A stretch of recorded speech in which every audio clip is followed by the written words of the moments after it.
Le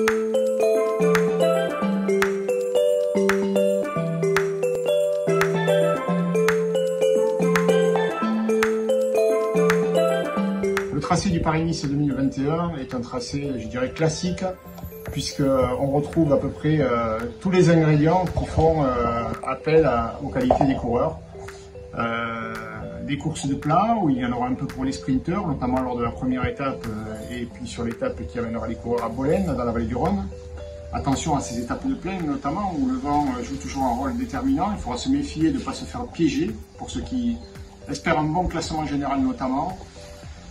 Il y a un contre-la-montre individuel, donc pas très long, 14 km 400, mais suffisamment malgré tout pour qu'il y ait des écarts entre les uns et les autres, mais pas des écarts rédhibitoires. La montagne qui arrivera en fin de semaine à proximité de Nice, avec le col de la Colmiane, et puis l'étape autour de Nice le dimanche, particulièrement difficile sur une distance courte et ramassée.